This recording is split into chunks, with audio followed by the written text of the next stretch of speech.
Good evening. We are live. It is an exciting Friday night, I must say. The Colts are coming up against the Browns this Sunday. Joining me, as you can see, is not Robbie, and I immediately forgot it's reversed on camera and pointed the wrong way. Joining me is I'm going to think of a nickname for you. I don't want to just say Taff because I imagine that's quite offensive, but we'll get there. I call Robbie my quick-witted friend because he's usually the brains of this half. But joining me is Nathan. Do you want to introduce yourself to the UK Colts fan base, to anyone who's watching this? Yeah, of course. Welcome on board. I joined UK Colts fans for this season as a writer. Really glad to be on board. The Colts are a massive passion of mine, and I really enjoy, talking Colts, writing Colts, debating Colts, and football in general. So, yeah, I'm happy to be here. Now, before I hit the intro, football in general, you come from the land where the football is egg-shaped and is all holy and glory in Wales. That's right, yeah. Just a quick, if you could, maybe there's some little Welsh boy watching this in the valleys thinking, why should I watch the softer version of rugby? How would you sum up the Colts? Obviously, not just this season, because I could do that for you. It's hell. But how would you sum up being a Colts fan? My football journey began when I was 16. Watched the Giants beat the Patriots in the Super Bowl, the Mario Manningham helmet catch, and didn't really look back. Sort of few years just kind of watching players as opposed to teams, and then settle on Indy right about the last year of Manning's time with us, and then obviously really bought into the Andrew Luck hype. How could I describe the Colts the last few years? They have scrambled the best quarterback prospect since Peyton Manning in Andrew Luck. They've kept us loyal Colts fans in complete quarterback purgatory, which I'm sure we'll go on to very soon. The Colts are a small team in the league, but an incredibly passionate team. So I think if that's what you're looking for in sport, then the Colts is a really great team to follow. They're a really good team to follow, and with that, we'll be right back after this.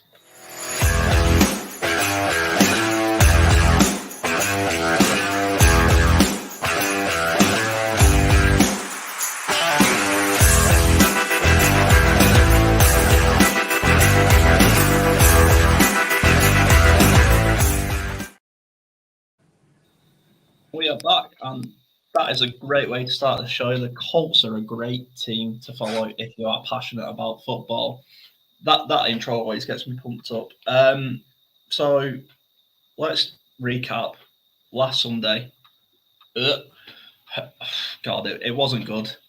I'm not a big believer of voodoo and curses and boogie teams, but God, if I could analyse that in the soccer fashion, that was probably the equivalent of playing Stoke at a rainy night on Wednesday away. It was just horrible to watch. Yeah. What do you think of the game, mate? I mean, you took the words out of my mouth. I don't think I could, put it any better. The Colts stank Sunday night.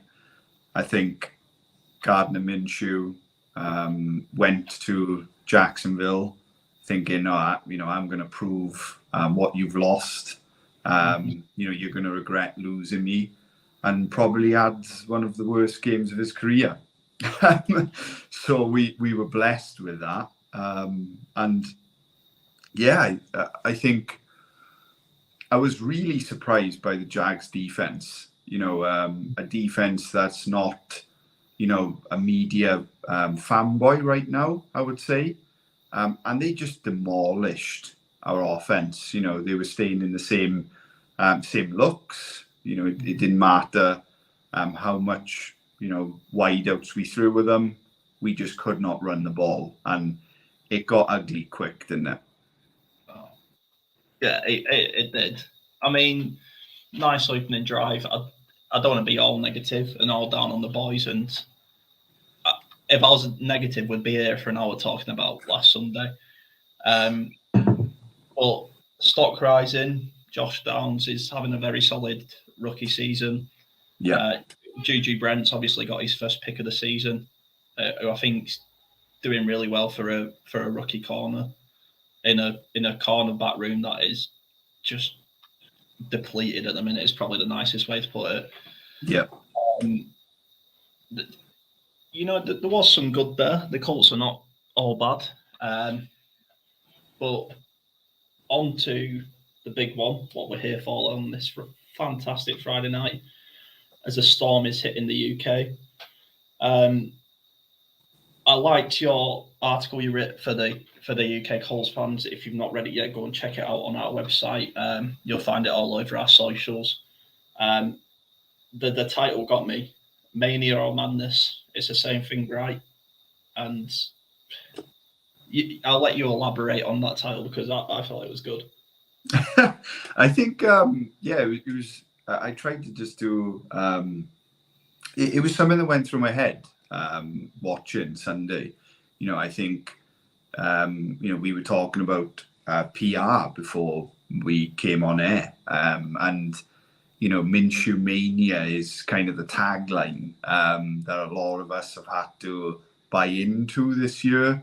We had to face it when he played for Jacksonville. And his performance was just, it was just so bad. And it sort of had me thinking, you know, maybe we could tag this as Minshew madness. Some of his decision making was, you know, really poor.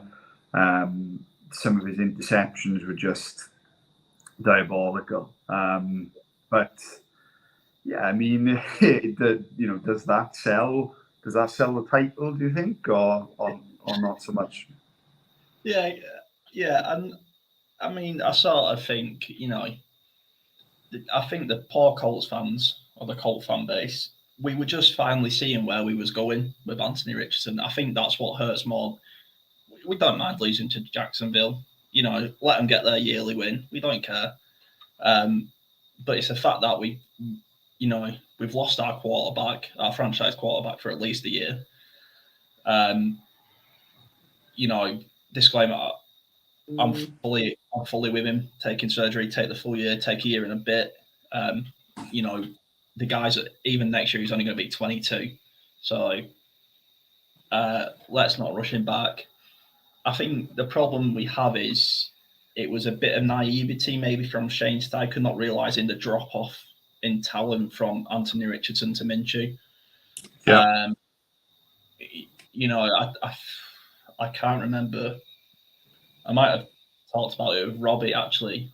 And I said, it's like, because I support Arsenal, last year we tried playing the football we play now with Rob Holding at the centre-back at Man City. We got slapped up 4-1. And, Arteta thought he could do that.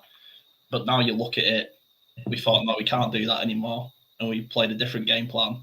And that's something I expect a rookie head coach to learn. He's only had half a season, less than half season, although time is flying by. The Browns coming off a massive win against they were the 4-0 49ers or 5-0 49ers, something like that. 5-0, yeah. I think they got a bit lucky with home calls from the referees, because I watched the last couple of minutes of that, because obviously the Colts were out at that point. I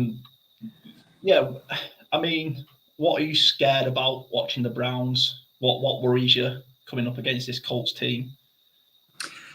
I'll answer that in a minute. I'm really glad you touched on Richardson, because I think people will see from my write-ups this year how in on, Richardson I was too, and really in on, Shane Steichen having a genuine start to, run his offense.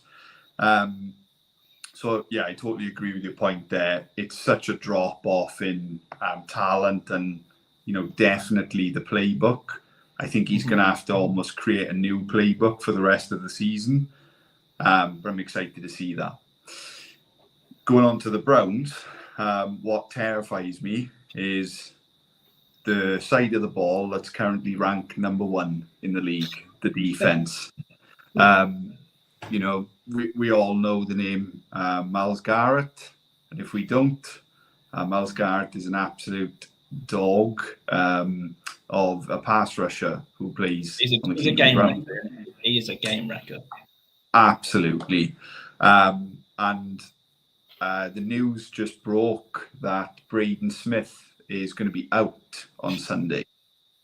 So our rookie tackle is going to have a pretty long night lining up against Garrett all evening. So I would start by saying that scares me, but also, I love the Browns cornerbacks. I'm a big fan of Denzel Ward, and I think they've proved that they can really lock down the edge of the field, which we struggled so heavily Sunday just gone to even exploit. So I think this is going to be a pretty, old-fashioned game of defense. Yeah. So you've got the number 1 defense in the league going up against an offense that is hurting. I wouldn't say we're I wouldn't say we're a bad offense. I've come to like Shane Steichen, Anthony Richardson. I think it's a good duo. Obviously, the good news with Jonathan Taylor extending, that's a good 3P offense for me. My problem is when you lose one of them pieces, and then you've still got to come up against the 1 defense who are not missing pieces. This is where Shane Steichen's got to show his cleverness, what won him the head coaching job. There was big talk from Chris Ballard about how he was blown away by Shane Steichen's ability to adapt and make plays and come up out of nowhere with stuff that is really intelligent. Do we expect him to win? Probably not, no. But I expect a bit more than what Sunday was. And he's only the coach. He's only on the sidelines. The old saying, he's not playing the game. But I think he can't come in with the same naivety. I don't think he will. I want to give him that. I think he's clever enough to learn from his games. Yeah. But we've got to try and lean on the running back room this game. We really have to. Zach Moss is top 5 rushing leader at the minute. Yeah. And we all know what Jonathan Taylor can do. And the offensive line hasn't been horrendous this year, which is good because it's very well paid. Yeah, I think the line is currently ranked as PFF's 4th best in the league. So, Ryan Kelly statistically is, I think, I might be wrong when I say this, but the best center in the league in terms of pass protection. So yeah, the line's rocking at the moment. I think we're safe to say that. Yeah. You've been in the group, in the UK Colts fans group for a little bit now. I do give Gus Bradley a little bit of a hard time. I will say I'm not his best friend. I called out Matt Eberfleece too when I didn't like it. I do give credit where it's due. I think my peeve with Gus Bradley is he's a lot cleverer than what I've seen. I agree. That is what annoys me. He stands there looking gormless, like I'll just sit here in a soft cover zone against Trevor Lawrence. That's going to work because that definitely worked against Matthew Stafford. And, for one quarter against the Rams, he really disguised up some clever blitzing packages. And I was like, wow, where's this defense been? Agree, yeah. And then he just went, I don't know what I'm doing. I'm like, he's a very clever defensive coordinator. And I'm just like, I know he's got a depleted secondary at the minute. I'll give him that. But he's a guy who can come up with very clever packages, and I just think he's not using them, and I don't get it. Yeah, I think you make an excellent point, and it's funny you bring up Matt Eberflus, because I think at times they've both been the same demon with that soft coverage. I think being an opposing wide receiver one, when you can see Indy on the schedule, you think, I'm going to have a big game tonight, and I'm really glad you mentioned not just the Jags, but the Rams too.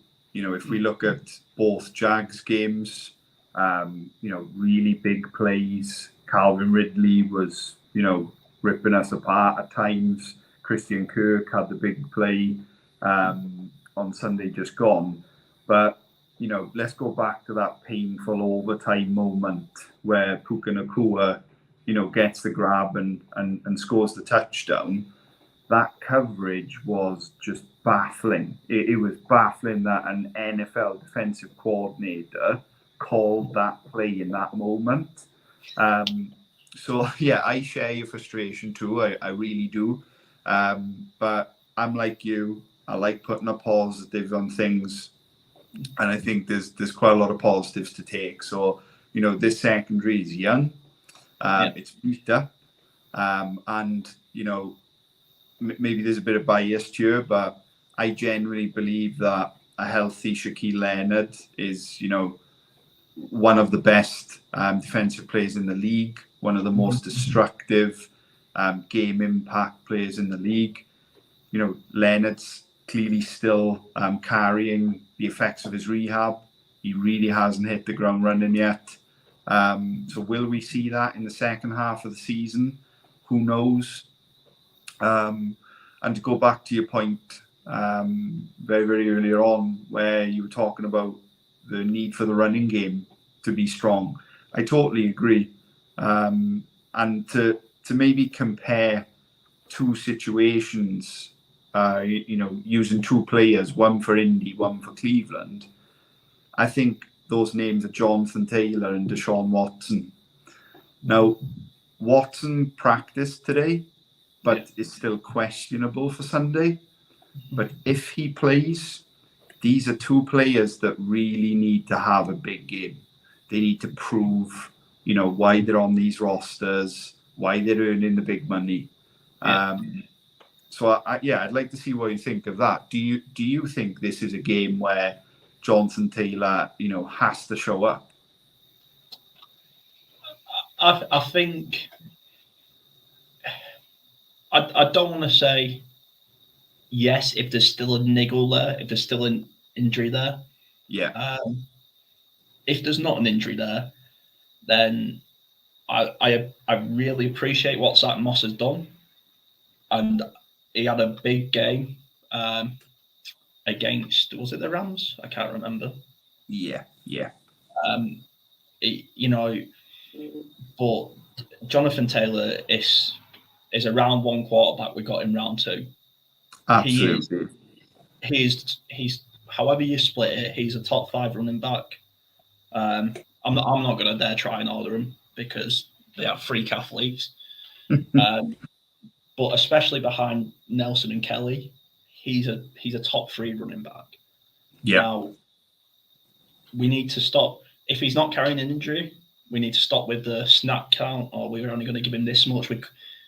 I think they tried being too clever in the whole, Zach Moss isn't number 2, but he's not number 1, and Jonathan Taylor is number 1, but he's not number 2. He has to earn it back. And it's like, no, you're paying this guy, what was it, like 28 million guaranteed or something like that? Guaranteed, yeah. I think it's 42 million across, the whole contract, yeah. Yeah. you need to unleash them at some point, because as soon as Jonathan Taylor gets going, all of a sudden we become two-dimensional again, like we were at the start of the season. We become a two-dimensional team. We become less predictable. We become less Frank Reich 2022. Yeah, absolutely, yeah. But yeah, and like you say, Deshaun Watson on the other side of the ball, on the other team, sorry, I'm not sure if he plays. So the injury report was leaked by Amari Cooper, believe it or not. It's not often we hear injury news from a locker room, from a player. But it's something to do with a tear in his shoulder. So I actually agree with you. I don't think he plays, but if he does, he really hasn't got back to the level of play when he was at Houston. He has not shown that level of play at all. And, I think it's, we're entering week 7 now. He really has to start showing that. And, we kind of laughed about the soft zone. What better way to get your arm confidence back? Yeah. Obviously, the big news on the Colts defense, I'd call it devastating news because it comes from someone who you didn't expect it to come from. Grover Stewart got suspended for PEDs. Now, I know how strict regulations are when it comes to stuff like that.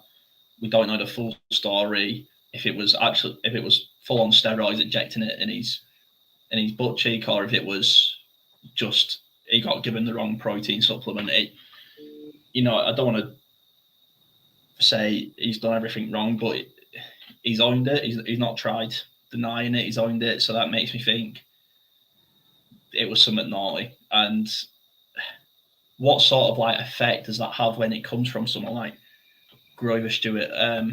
If it's someone like, God, I don't want to try and push someone into that box, but if it comes from someone you expect, you go, oh, why did we bring them in from a free agency for a year? But when it's someone like Grover Stewart, who we all watched on the Hard Knocks, was a real pillar of this Colts team and locker room. I mean, what do you reckon the conversation was like the next day? I think you used the right word, devastating. We kind of just reviewed the Colts defense as, young, beat up, a defense that hasn't really got going yet. But what has got going is, that force in the middle of the line, DeForest Buckner and Grover Stewart, and Big Grove's been, really balling out this year. And I think what Hard Knock shows us, and what a lot of the off-season PR with Grove showed us, was how much of a leader he is in the locker room and how liked he is. I don't want to understate it. This is a huge loss for this defense. It's taken away what I think is the heart of our defense at the moment. Yeah. I know Zaire Franklin is just playing at an insane level, a record-breaking level if he keeps these numbers up. But yeah, it's a devastating loss, and I feel so. I don't know if lucky is the right word, because I hate injuries to players, but we are lucky that Nick Chubb isn't suiting up on Sunday, because that's a tough runner that runs in the zone gaps, and we're lucky there. But Kareem Hunt is also proved that he can be a really complete back at times in his career. So I think I'm going to use the word devastating. Like I say, it's because it's come from Grover Stewart, who just, it's completely left field. Like I say, if it comes from someone who you're like, yeah, okay, yeah, you grit your teeth and you go, yeah, but when it's someone who you think, he's never going to do that. Does that? You're like, what on earth is going on? Especially with, was it pre-season we had the betting scandal? I can't remember. Yeah, it was. Yeah, it was with Isaiah Rogers, who, was I think a fan favourite. Everyone wanted him to. I was big on him. Yeah, everyone wanted him to really succeed, and yeah, I've kind of used the word cursed in some of my write-ups, and as a franchise, sometimes I think we are a bit cursed. I think we released Peyton Manning, and the football gods just, I don't know, they yeah, they want to punish us for doing that. And yeah, it's losing a player like Grove we're going to feel the effects of it, and it's a 6-week ban, and it's going to be a long 6 weeks for that defensive line. Yeah, before we hit a left turn and we start heading straight to the draft season and writing it off. What are we currently? We 3-4, 3-3. I can't remember. 3-3 at the moment. 3-3. Yeah. We're 3-3. A player you just mentioned is playing absolutely out of his mind in Zaire Franklin. EJ Speed, minus the odd stupid penalty, he's playing pretty good. Yeah. Darius, Shaquille Leonard, he's gonna hit the get around at some point. He's gonna start running at some point, and he will get back to that. We just don't know when.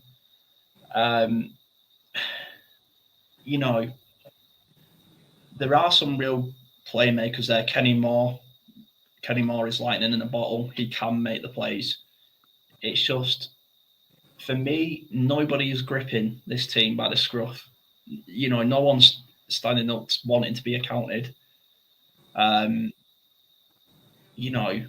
that's what sort of gets me a little bit, because I think, could you imagine Mathis and Freeney just sort of like going, can you just imagine them guys letting Tony Dungy go, yeah, we'll run soft coverage here. We're only rushing for this time. Can you imagine Bob Sanders like just standing there in the coverage and not just heat missile in towards the ball? Yeah. Even up to, I want to say 2018, I can't remember if that is the right year, when we had Anthony Walker and Shaquille Leonard in that middle of the day. And we just used to fly to the ball. And at the minute, it seems like lazy tackling, barring the two mentioned, not finishing the move, trying to get a highlight play rather than just sacking the quarterback. I don't know how many times we've had the quarterback sacked this season and he's just popped out the pocket. Yeah. Can you see anyone that's actually just going to grab this defense? That's Gus Bradley's job, but who's going to grab this defense today? We need to switch on because we're 28th overall at the minute. Which is just, that's you're not going to win football games if you're the 28th ranked defense in this league. It's too talented. No, you make great points. I'm a big fan of Julian Blackman. I think he's got that, leader personality. He's been really unlucky with injuries, but he's shown he can play, really fast, really hard ball. You kind of take the words out of my mouth. We need Shaq back. Shaq and Zaire. It excites me. Having those two on the field at the same time really, really excites me. I'd like to see a little bit of an injection of youth in Nick Cross. Very, very young secondary player who hasn't really seen the field too much. If as you said, if we take a left turn and we're already getting excited for mock drafts in 24, then we could see Cross on the field more.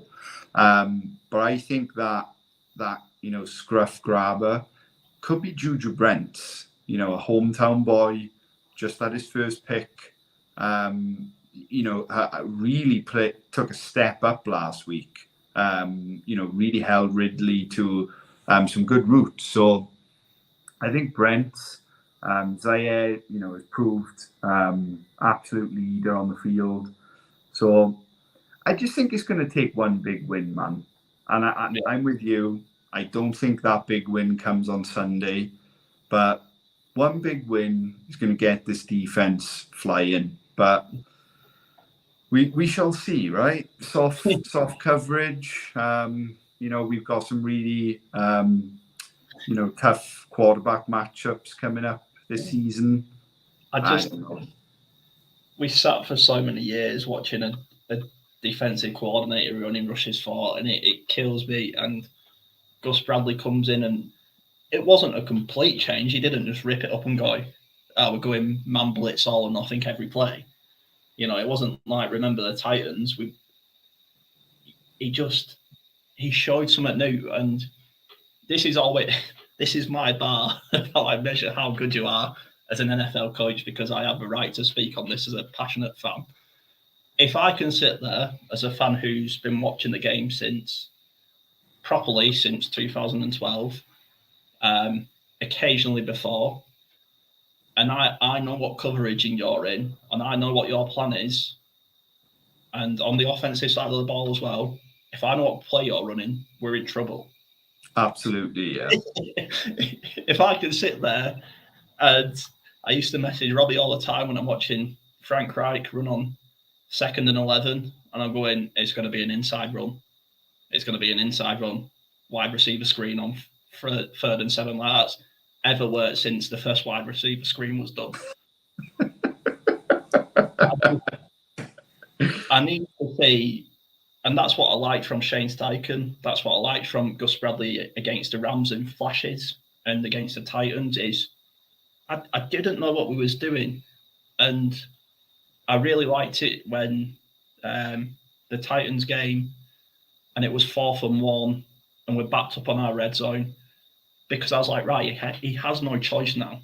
He has no choice but to just meet everyone in the A gap. You meet and it's just big bodies, and we won that one, thankfully.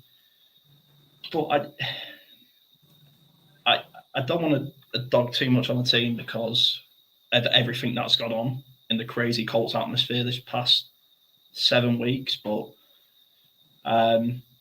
we just need one big win. I think you're right. I don't think we need to start talking about Marvin Harrison Jr. He's not going to fall to 32 anyway, so there's no point in thinking about that. But, it's. I'm with you, Juju Brents. Me and Robbie, we both liked him coming out of the draft, I'd say. He's, like you say, he's a hometown boy. This means something to him. He's not just here. Absolutely. Yeah. He was he 3rd round, Juju, or 2nd round? Second round. Yeah. And he wants to be a part of this team. You can see he just doesn't want to be he's not thinking, I'll get my fee and then, maybe I can try and ply my way to a trade to Pittsburgh or a team like that, or like you say, the Browns within the. He's not looking for a move. He's made his home here. He's growing up here. This means something to him. This franchise means something to him. But yeah, just one big win is all we ask. And, every game, so obviously with perfect 500 at the minute. So for me, this year wasn't about how many games can we win? Can we go and make a deep drive into Super Bowl season? It was about seeing something exciting. We've not seen an exciting Colts team since Luck's comeback year. Agree. We had the year with Phillip Rivers, which was exciting for, soft coverage defenses. But when we played anyone who didn't play soft coverage defenses, we couldn't throw it more than 10 yards. Yeah, and Uncle Phil was a bit of a statue, in the pocket, wasn't he? So, and I'll never forget when he missed Pittman in the end zone in the playoffs against Buffalo. Like, me and you could have made that throw, but he's such a statue that he just could not hold the ball for 1 second, you know. But yeah, had to get that in. Sorry. This is a safe zone. This is a safe zone. But no, I mean, now to the fun part. We've been talking nearly 40 minutes about the ups and the downs of the Colts. A couple of fun questions that I'd like to ask everyone that come on here. But before we do that, score predictions for Sunday. That's a brave question. I'm going to go Browns by 7. I'm not going to put a number, you know, put an over-under on it. I'm going to go Browns by 7. Yeah. Well, I'm all in. You know, it's always going to be Minshew mania. Because if you let the madness win, what's the point? You got to just. I think we win. I don't think we win, but I've got to be positive. Yeah. I've got to say the Colts by 10. I say that because I think they have just played their Super Bowl against the 49ers. That was a tough game. I watched that game. It was a long game because of a lot of flags. You know that's delayed. But saying that, we just got slapped up by Jacksonville. We spent 2 weeks in the UK, so God knows what we're doing. The Colts by 10. Now, so who has been your unsung hero this year? Who's not getting the headlines that should be? I want to say Josh Downs. He's shown from week 1, snap 1, that he understands the playbook. You know, I think we've seen, you know, it almost reminds me of, you know, I'm not comparing them as players, but it reminds me of Andrew Luck and T.Y. You know, are we seeing Anthony Richardson and Josh Downs? Is this going to be the connection moving forward? So yeah, I'm going to go with Josh Downs. He's consistently excited me this year. I like that. I think that's a very good comparison to make. Both smaller receivers line up very well in the slot and can easily get lost by the defenses. I want to say my unsung hero so far is probably, I'm going to murder his name, Samson Ebukam. Samson Ebukam, yeah. I think he's had. I don't think he's been like number one rusher or anything, but he's definitely had some very good games. Excuse me. No, so who made you love the Colts? Peyton Manning. I'm not even going to disguise that. You know, I think especially the age I was, you know, when I got into football, you know, I was 16, so that's 15 years ago. You know, it was Brady versus Manning. And especially in the UK, you know, I think almost everyone knows a Pats fan. And I just didn't want to be, you know, I didn't want to be another Pats fan. But if it's not Peyton Manning, I'm going to say Marvin Harrison and Reggie Wayne. Yeah, I'll give you 3 names. It was a very, very, very good team. Yeah, I mean, so the season, you know, 3-3. What's your ceiling? What's your floor? You know, we are winning the Super Bowl, so let's just put that aside. We're winning it. But hypothetically, if we don't win the Super Bowl, so do you want what I want, or do you want, you know, what I think I should say? I want you.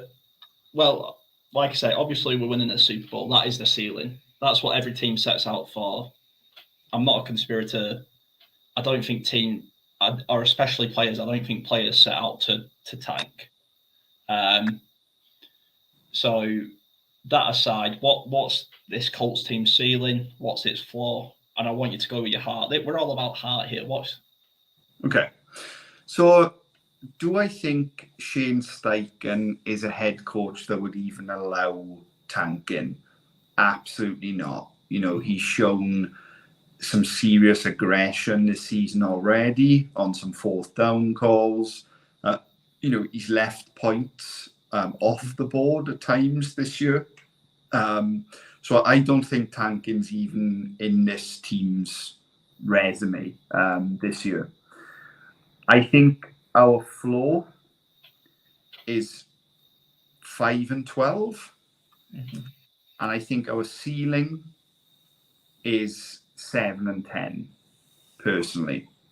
And the only reason, and that might sound harsh, right? I get that might sound harsh on the offset, but I just don't see how we win more than, another 4 games. I don't think the Texans is a safe win anymore. CJ Stroud absolutely ripped us apart, put 400 yards on our defense, which was just criminal. So yeah, those are my answers to you. And, I don't want to look too far ahead to the draft, but I want Richardson to have another weapon. So, we need to be a top 10 pick to get him a receiver, I think. Is my honest answer to you, Harrison, yeah. With honesty. I think he does need another weapon. I don't think that weapon is a wide receiver. I think that weapon's a tight end. Yeah, okay. For me, the tight end room is... nobody wants the number 1 tight end spot. And I just... Obviously, Mo Alley-Cox took a concussion hit. So we Mo Alley-Cox, I feel sorry for him because he's had a stunted career. He had a late career, and then it was stunted by below-average quarterbacks, square pegs, round holes sort of situation. But somebody really needs to grab that tight end room for me. But anyway, I want to see us at least win. I want to see us going that. Obviously, I want to see us going 9-8. I just want to see us fight to the end. I don't want to see us tank. Tom's here. Tom's always here. Say Marvin Harrison. Yeah. Obviously, it would be a lovely full circle complete if Marvin Harrison Jr. came to the Colts. But like you say, I think he goes too high, and I don't think Shane Steichen allows us to fall that low. If that's the right way around that. My last... Oh, go on. There's a big part of me, and you probably laugh because it's what I put in our group chat quite a lot in the off season, and it's if the opportunity to get Marvin is there, I don't think Jim Irsay allows him to go. We could see a major trade up if the chips fall that way on draft night next year. And we will see Marvin in a Colts jersey again, which we'd all like. But, there's another receiver that I really like, Keon Coleman out of Florida. He just looks like the complete package, and if we don't get Marvin, we could take Coleman. My last sort of couple of questions for you then. Are you finding it hilarious as I am that Americans don't understand the scrum and how to stop a scrum on the 1 yard line? Well, I mean, you alluded to it. I'm hearing people calling for it to be banned. There's people getting injured. It's like, boys, you just got to push the other way. If you're not doing that, just push the other way. It's not that hard. Yeah. You alluded to it earlier. I'm Welsh, so, rugby's a big part of us. But no, it is hilarious, yeah. And I think, the fact that Steichen was a big part in that play, and really implemented it in Jalen's game for the Eagles. That's a play that Indy will be calling moving forward when Richardson's back. But yeah, it is funny. It is funny to see and to watch every week. Yeah. I've really got to say I do like Shane Steichen, the play caller. I think he can draw up some really, really clever plays. was it against the Titans when he did the quarterback run, but he had the wide receiver run all the way around on the it was on the goal line, and then he did the exact same play, but this time it was a pass to Pittman. It was against I know the play you're on about. Yeah. Very clever plays. And the last question is, if you was to have a dinner party, you can invite 2 Colts, former, present Colts. Who would you invite to your dinner party? Andrew Luck, without a doubt. Mate, he's off fishing somewhere with TY and Jack Doyle. Yeah, Andrew Luck, without a doubt. I could even say my favourite Colt ever. I've never been so enthralled with a player before, and it'd just be fascinating to talk about his opinion on how bad we treated him. And I think my second seat would be Jack Doyle, just to thank him for being the complete Swiss Army knife that he was, and just to tell him how much that me and Robbie, I know Robbie wanted me to mention this, just miss having such a Swiss Army knife on that O-line, and a player who had the ability to make a key third down catch, a red zone threat. Not many Jack Doyles will come along again. Yeah. I mean, is Robbie standing behind the camera? Yeah, he's just... No, I think it's quite funny because we can always try and relate things back to how we see it. And Jack Doyle was that James Milner. You could have 11 James Milners and you'd win something because they do everything for the team. Freya, it's always nice to get new viewers. Freya says, I'm guessing Pat McAfee 100%. I mean, yeah, Pat's another big favourite of mine. Freya's my partner, and I do her head in with how much I watch the Pat McAfee show. So I think that's why she said that. It's always nice to get interactions with a little bit, especially when they come close from home. But yeah, so that's all I've got for today. It's been nice, for you to get to meet the fans and the fans to meet you. Like I said, Nathan's latest piece about last week's game, Mania or Madness, is up on the website. Go and check it out. It's on all our socials. Excuse me, I've got a bit of a cold. Is there any sort of lasting message you want to manifest out there into the universe for the Colts? Jonathan Taylor, 100-yard game coming Sunday. I'll put it on record. You're feeling the positivity already. Already. Yeah. Nathan, thanks for joining me. We're probably doing more of these.